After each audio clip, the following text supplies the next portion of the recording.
चिकित्सा विभाग, पुलिस विभाग, सभी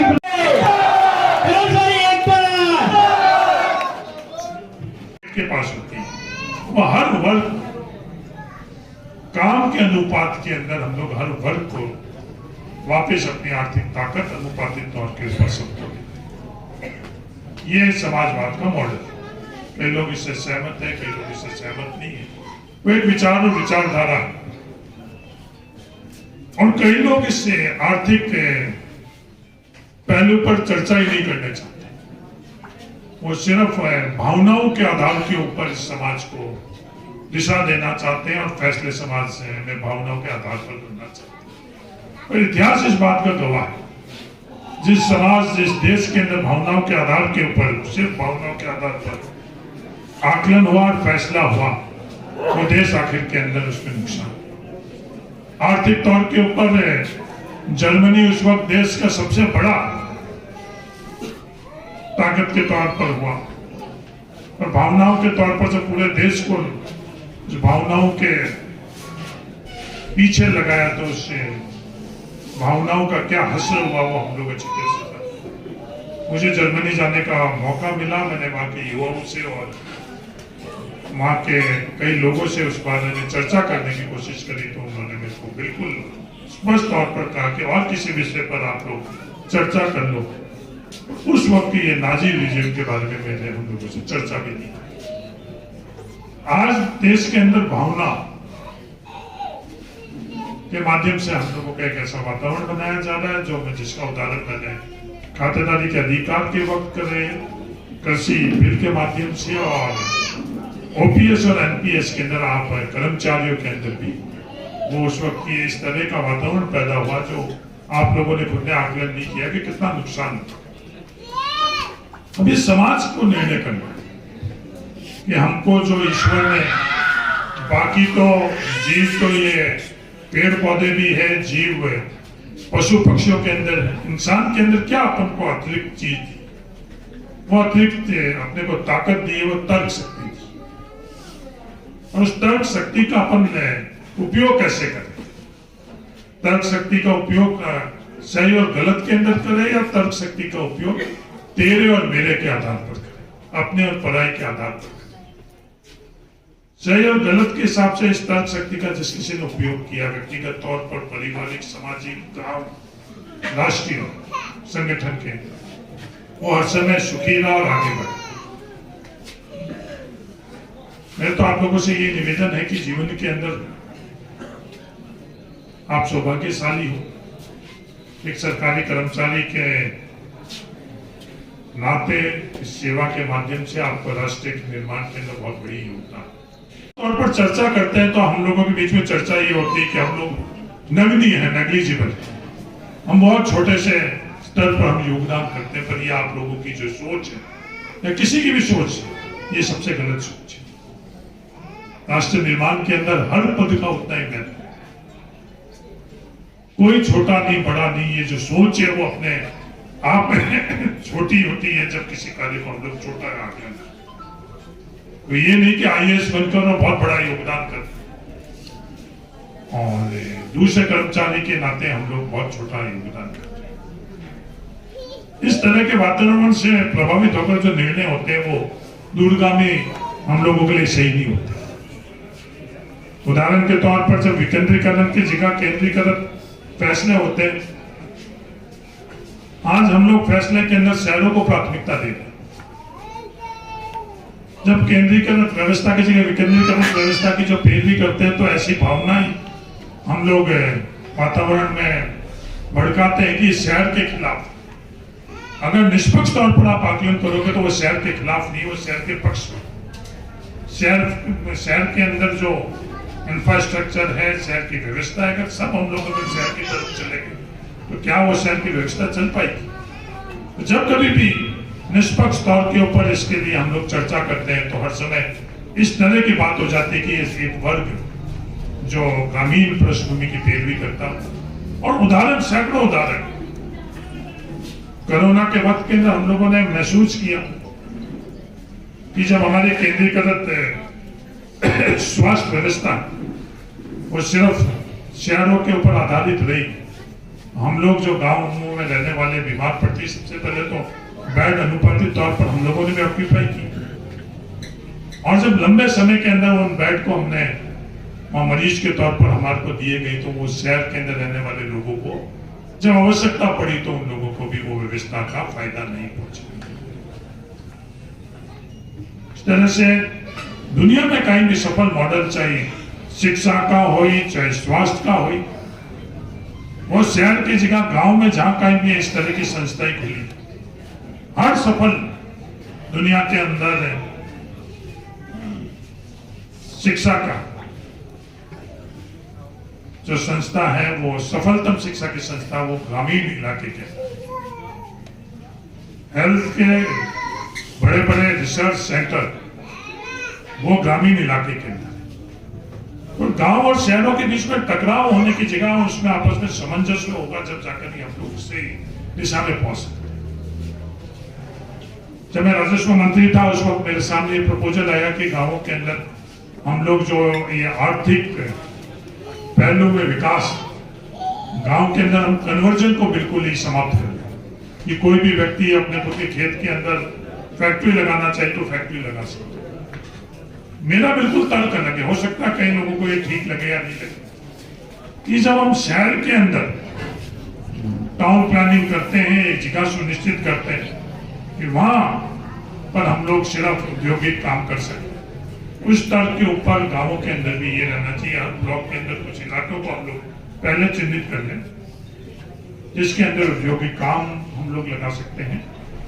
कोई भी व्यक्ति उससे अगर आर्थिक लाभ में जुड़ना चाहे तो 30, 40, 50 किलोमीटर में जाकर कर सकते हैं। बड़ी जो ताकत हमको मिली थी, पहले बहुत मुश्किल से हम लोगों के, चाहे खुद व्यक्तिगत तौर पर, चाहे रस्तों के माध्यम से, चाहे सूचना के माध्यम से, कनेक्टिविटी बहुत सीमित। आज जो कनेक्टिविटी हम लोगों के है, कम्युनिकेशन हम लोगों की है, उसके अंदर सही सूचनाएं तो बहुत कम आती और गलत सूचनाएं बहुत ज्यादा आती। मैं पंजाब चुनाव के अंदर चुनाव का संचालन कर रहा था, तो पूरे स्टेट लेवल के अंदर एक नई चीज जो पिछले 10 सालों से हम लोगों के बीच में आई है कि डिजिटल प्लेटफॉर्म के अंदर बूस्टिंग करना। बूस्टिंग करने का ये मतलब कि अपनी बात जो अपन डिजिटल प्लेटफॉर्म पर रख रहे हैं उसको ज्यादा से ज्यादा आगे कैसे फैलाया जाए। वो फेसबुक के अंदर, वो यूट्यूब के अंदर, वो इंस्टाग्राम के अंदर, वो पैसा लेती है कंपनी कि उस बूस्टिंग की ये दरें हैं, इतनी दरें हम लोगों को दो तो आपकी बात हम इन प्लेटफॉर्म के अंदर बहुत आगे पहुंचाएंगे। तो अपनी बात आगे पहुंचाने का क्या माध्यम है? आर्थिक ताकत माध्यम। तो बात सही है गलत है वो बिल्कुल अलग है बात, उस ताकत से वो बात आगे नहीं बढ़ रही है, पर वो बूस्टिंग जिसके पीछे आर्थिक ताकत है, उस आर्थिक ताकत से अपनी बात आगे पहुंचाने की। मेरा तो आप सब लोगों से ये निवेदन है कि आप जागृत समाज, आगेवान समाज आप लोगों से बहुत आशा रखता है, समाज आप लोगों को बहुत विश्वास करता है। एक तरह का समाज के अंदर आप मॉडल हो, रोल मॉडल। कोविड के वक्त के अंदर शायद राजस्थान ही नहीं दुनिया के अंदर सर्वश्रेष्ठ काम ILI सर्वे के माध्यम से हुआ है, वो गिड़ा और बाइतू के।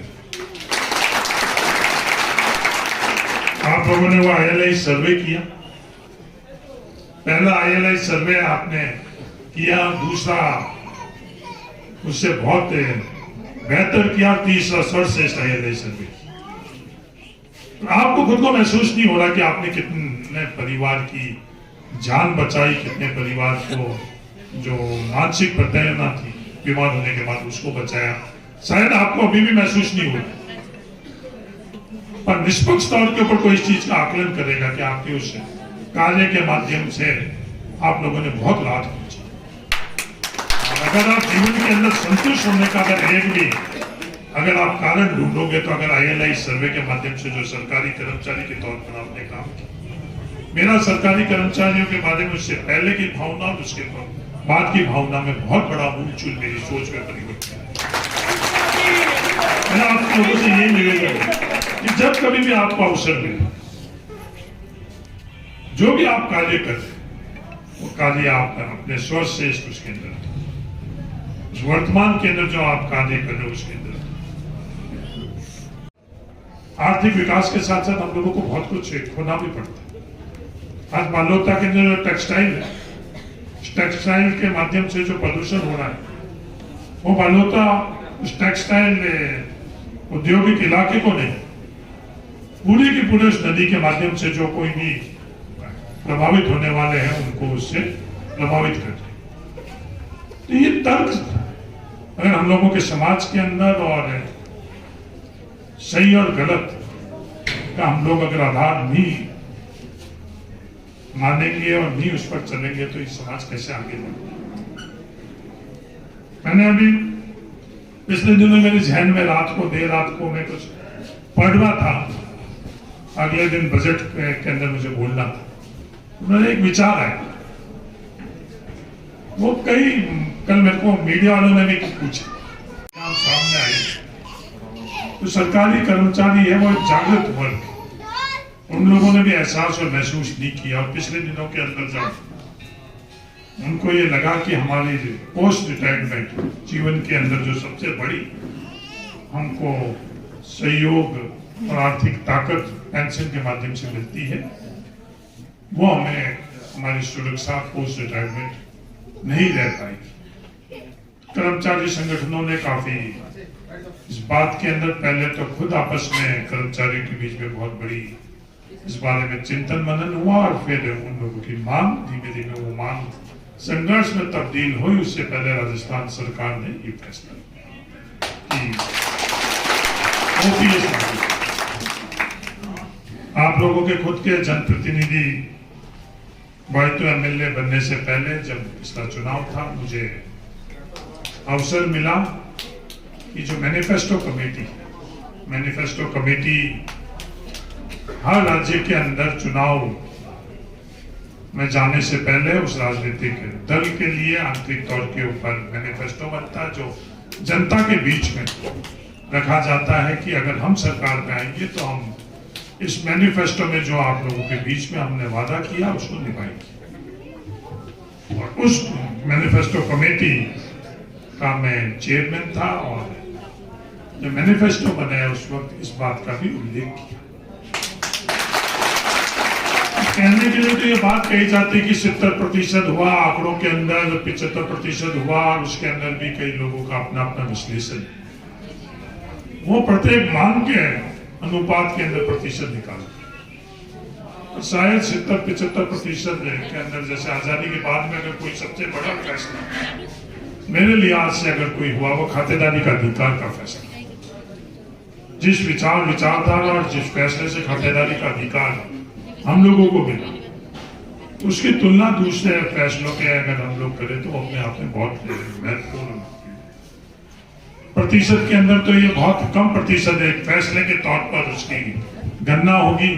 इन्हें 70% नहीं 71% है घोषणा पत्र का अमल हुआ, पर उसकी जो गहराई है, उसका जो लाभ है, जो उसकी तीव्रता है, शायद 1% की जगह काफी गहराई से वो फैसले का दूरगामी हम लोगों को इसका राहत मिलेगी।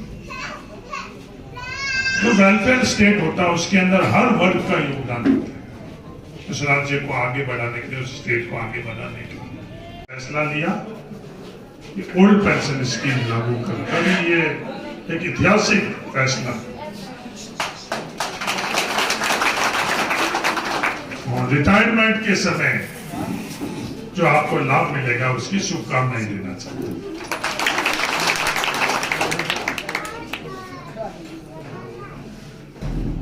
मेरे से पूर्व वक्ताओं ने मॉडल की बात करी, आर्थिक मॉडल की बात करी, पूंजीवाद की बात करी, साम्यवाद की बात करी और समाजवाद की बात करी। आप सब लोग अच्छी तरह से जानते हो कि क्या विचार है और इन विचारों से क्या हासिल होता है समाज को। पर जब कभी भी ऐसे फैसले होते हैं एकदम उन फैसलों के बारे में उस वर्ग को जो इस फैसले से प्रभावित होता है उसको एकदम एहसास नहीं होता है कि ये फैसला से हमारे जीवन में आगे क्या प्रभाव पड़ेगा। मैं उदाहरण देना चाहता हूं कि जवाहरलाल नेहरू जी ने जब देश के अंदर जैसे भूमि पर किसान मजदूरी करता था, मालिकाना हक उसको नहीं मिला, तो ये फैसला किया तो देश के कई लोगों को, कई किसानों को ये पता नहीं चला कि इस फैसले से हमें भविष्य के लिए कितना फायदा मिलेगा। लंबा जाने की आवश्यकता नहीं, बिल्कुल पड़ोस के अंदर जैसलमेर जिला, जैसलमेर जिले के अंदर पीढ़ियों से जो खेत के अंदर वो लोग खेती करते थे और जब सेटलमेंट हुआ पहला, उन लोगों ने उस सेटलमेंट में अपनी खातिरदारी दी। आज आजादी के 70 वर्ष बाद में भी सबसे मुख्य मांग जैसलमेर के काश्तकारों की है कि हमें अलॉटमेंट या नियमन किया जाए।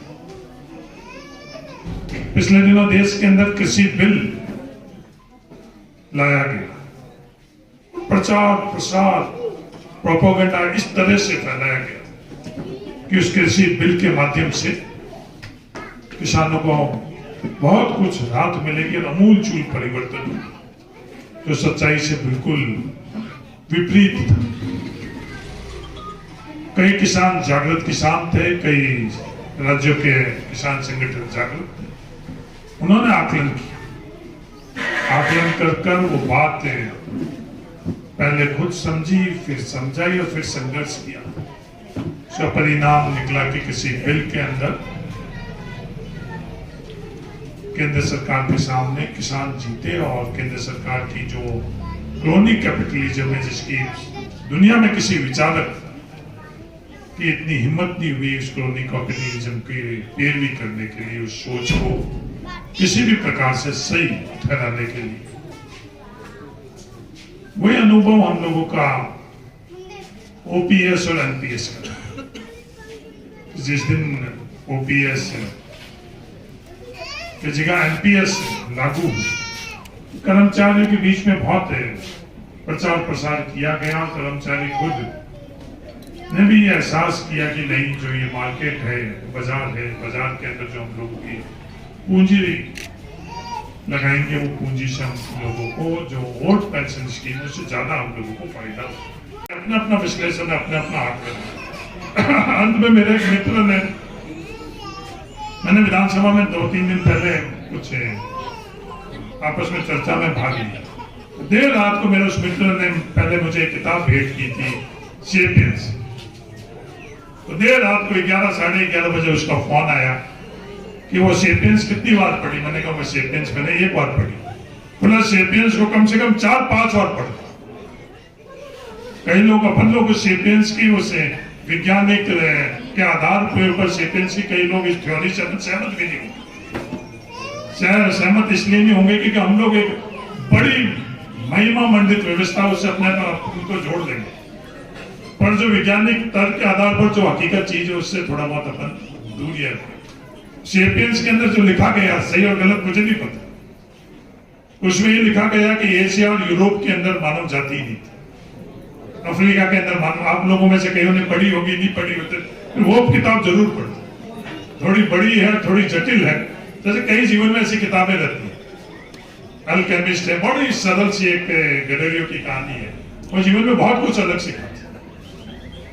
तो उसके अंदर उसने बताया कि अफ्रीका से एक महिला, उनके साथ कुछ लोग आए थे एशिया के अंदर, और जितना अपना डीएनए, वो डीएनए उसमें अफ्रीका के उस काली महिला से, कोई एशिया के अंदर, यूरोप के अंदर कोई मानव जाति नहीं। अगर ये बात अपने को कहेंगे तो अपन लोग थोड़ी स्वीकार करें, पर वैज्ञानिक के उसके डीएनए के अगर साइंटिफिक अगर हम लोग तर्क के आधार पर अगर करें, उस पर हम लोग चर्चा कर सकते हैं, उसको सही और गलत ठहरा सकते हैं। इस तरह से जो व्यवस्था के अंदर समाज अगर हमारे तर्क के आधार पर, जो नेहरू जी ने समाज निर्माण किस दिशा में करा, मैं नेहरू जी को आदर्श मानता हूँ। उसके आदर्श मानने की मेरा उसके पीछे सोच, ये जरूरी नहीं कि मैं मानता हूँ इसलिए वो आदर्श है, वो सोच। उन्होंने वैज्ञानिक तर्क के आधार पर समाज का निर्माण किया। ये बड़े बांध बने उस वक्त भी समाज के अंदर इस तरह की भ्रांति फैलाई गई, तो हम लोग भूल गए कि इस जल पानी के अंदर से पूरी बिजली के तौर पर ताकत निकाल दी गई। बिना ताकत का पानी किसान भाइयों आप लोगों को दिया जाए, तो ये सब हकीकत ऑन रिकॉर्ड। और उस वक्त इस तरह की भ्रांति फैलाई गई और कई सालों तक उस बंदे से पानी का उपयोग किसानों ने नहीं किया। अगर समाज हम लोगों के वैज्ञानिक तर्क के आधार पर रहेगा, हम लोग खुद वैज्ञानिक तर्क के आधार पर रहेंगे, तो हम लोग आगे बढ़ेंगे। तो मेरा एक दाना भी उस थाली के अंदर नहीं रहने देते। हमें कहते थे कि सबसे बड़ा धर्म अनाज और जल को उपयोग करना, और सबसे बड़ा धर्म अधर्म की इसका दुरुपयोग है। और अब हम लोग अब जाने अनजाने में इस तरह से इस समाज के वातावरण में प्रभावित हो गए कि हमको सबको व्यक्तिगत तौर पर पता है कि सही और गलत क्या, और सब कर रहे हैं तो चलो अपन भी वही करें। ऐसे सैकड़ों उदाहरण मिल जाएंगे। आप बैठकर और एक दिन आपस में कोई व्हाट्सएप का ग्रुप बना हुआ, उसमें आप चर्चा कर करते, सबको अच्छी तरह से पता गुड़ और शक्कर में क्या चीज से, गुड़ लाख भी करोड़ गुना सही है शक्कर से। जो हमारे पूर्वज गुड़ का उपयोग करते थे, वो गुड़ हम लोगों ने अपने घर में गाड़ी में बिल्कुल ही बाहर निकाला और वो शक्कर ना कर दी। और सबको धीमे धीमे धीमे धीमे वो हर किसी के घर के अंदर कोई शुभ काम होता है जब हम ढूंढते हैं, और बाजार भी उस वक्त दौड़ कर जाते हैं, पड़ोसी के वहां जाते हैं कि चलो वो जब तुलनात्मक तौर पर सर्वश्रेष्ठ है, और उस जाने अनजाने के अंदर सबसे बेहतरीन चीज है वो अपन लोग छोड़कर, और एक जो हम लोगों के लिए हानिकारक चीज है वो हम लोग समाज में जब कभी भी ऐसी बात करते हैं। मैंने जब परिवार के अंदर ये बात करी कि टाकों का पानी सर्वश्रेष्ठ, तो मेरे के राजनीतिक मित्र लोग कहते हैं कि नहीं साहब, ये तो पानी की व्यवस्था नहीं कर पा रहे हैं इसलिए ये विवाद कर रहे हैं, इस तरह की बातें कर रहे हैं। हम सबको अच्छी तरह से पता, कोई भी अगर वैज्ञानिक तर्क के आधार पर इस बात को समझने की कोशिश करेगा कि टाके का पानी इस नहरी पानी से करोड़ गुना से, और हमारे स्वास्थ्य के लिए सबसे आवश्यक अगर कोई चीज है तो पेयजल, पीने का पानी, और जो एक टाके के अंदर परिवार के 5 सदस्य आराम से साल भर में कर सकते। पर हम लोग बिल्कुल अलग इस रास्ते पर जाएंगे कि आने वाले समय में जैसे ही हमको वैकल्पिक पानी मिलेगा, हम ये टाके छोड़ देंगे, और उससे ज्यादा हम लोग मेहनत करेंगे स्वास्थ्य हमारा ठीक रहे। बीमार होंगे तो उसको हम ठीक करने के लिए इस तरह की जो व्यवस्था है, जाने अनजाने के अंदर हमें खुद को पता नहीं चलता कि कितनी चीजें हम लोग सही होते हुए हम लोग उसको छोड़ते जाते। कि हम लोग बिना संदर्भ के किसी बात को कोट करेंगे तो हमारा सवाल ही खत्म हो जाएगा। ये पारिवारिक अनुभव भी हम लोगों का यह कहता है कि कोई बात किसी और संदर्भ में करी, ये परिवार के अंदर और कुछ बात को हम लोग कहीं कह देते हैं जिसको मिसकोट करना कहते हैं, तो वो हमारे समाज और हमारे संबंधों के अंदर वो प्रभाव डालता है। वो इसे कहते, मुझे ऐसे ही महसूस हुआ किसी कई संदर्भ के अंदर कि जब किसी जो प्रतिस्पर्धा है उसमें बराबरी नहीं कर सकते हैं, तो आज एक नया मॉडल तैयार हो गया, वो है बदनामी की, कि उसके ऊपर लांछन के एक वातावरण ऐसा बनाया जाए। किसानों से जब तर्क के आधार के ऊपर बराबरी नहीं कर पाई सरकार, तो वो कोऑपरेटिव ने क्या किया कि उसको बदनाम किया गया, और बदनाम जरूर हुए उस वक्त किसान, और वो किसान नाकाम थोड़ी। उस वक्त बदनाम किया गया कि इनके पीछे जो ताकतें हैं वो देश विरोधी ताकतें हैं, इनके पीछे ताकतें हैं वो किसान नहीं होकर और कोई ताकतें हैं, कोई और विचार है और कोई विचारधारा है। उनके पहनावे के ऊपर सवाल किए गए कि किसान जीन्स पहन रहा है, उनके खान पान के ऊपर विवाद किया गया कि वह गाजर का हलवा बन रहा है, कि किसी किसान ने उसके ऊपर जो वही उस कृषि बिल सही था गलत था उस पर चर्चा नहीं कर कि गाजर का हलवा किसान खा रहे, क्योंकि वो बराबरी नहीं कर पा रहे थे वो जिस तर्क के हुआ था, और वो किसानों को बदनाम कर देने लगे। तो बदनाम तो थोड़े किसान हुए, क्योंकि एक बार जब लाल किले के ऊपर जो परिस्थितियां बनी, हर किसी के जहन के अंदर ये आया कि नहीं, जो हमारे लिए जो आजाद भारत का सबसे सर्वोत्तम जो जगह है लाल किला, उसके ऊपर तो ये कृत्य नहीं होना चाहिए। वो किसी ने निष्पक्ष तौर के ऊपर या आकलन नहीं करा कि वो स्थितियां क्यों आई, क्योंकि कार्य कर्मचारी के तौर पर आज जो हम लोगों की प्रतिस्पर्धा का युग बनता जा रहा है। जब मैं राजनीति के अंदर आया तो मुझे बहुत बड़ा लगा कि मंत्री पद के माध्यम से बहुत कुछ हासिल करूंगा। जब मुझे मंत्री पद मिला तो मेरे को खुद को महसूस हुआ मंत्री के तौर पर आप बहुत कुछ हासिल नहीं कर सकते। वो एक मृत तृष्णा है कि दूर से हम लोगों को लगता है कि ये पाने से हमको ये मिलेगा, ये पाने से ये मिलेगा। जब वो मिलता है जब हमको महसूस होता नहीं, इससे नहीं आगे पीछे से भी हम लोग बहुत कुछ कर। आज मैं आ रहा था, आते वक्त कोरिया के अंदर ग्राम पंचायत में रुका। वहां का सरपंच है रुगाराम सागर ने जो वहां का भवन बनाया है, उस भवन के सामने जितनी बेहतरीन लॉन बनाई है, जितनी बेहतरीन व्यवस्था बनाई है, पूरे राजस्थान के अंदर किसी कलेक्ट्रेट के अंदर वैसी व्यवस्था नहीं। तो सरपंच के नाते भी उसने बहुत बेहतरीन, वो इकाई चाहे बड़ी हुई छोटी हुई, एक हम लोगों को भ्रम भ्रांति रहती कि नहीं बड़ा कुछ पद पर या बड़े किसी स्केल पर अवसर मिलेगा जब मैं मेरा ऑप्टिमम दूंगा। जब तक जीवन के अंदर हम उस स्तर पर चले जाते हैं कि फिर ऑप्टिमम देने की जगह मिनिमम देने जैसे भी नहीं रहते, वो जीवन में ऑप्टिमम देने का कभी अवसर ही नहीं। जब कभी भी आपको जीवन के अंदर अवसर मिले, हम लोग दौड़ रहे हैं।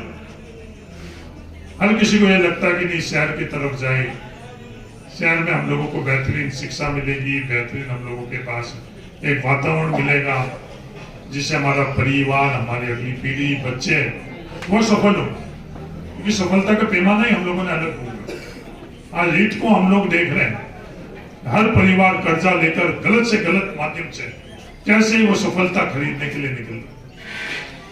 जो सफलता योग्यता के आधार के ऊपर कोई और का हक और अधिकार, उसको सिर्फ हम लोगों के समाज ने जो सफलता का पैमाना बना रखा है, उसके किसी और का हक और अधिकार हम लोग छीन रहे हैं। हमारे पूर्वज धर्म की परिभाषा बिल्कुल अलग रखते हैं। मैं महादेव जी का उपासक, मैंने जाकर केदारनाथ जी का दर्शन कर लिए।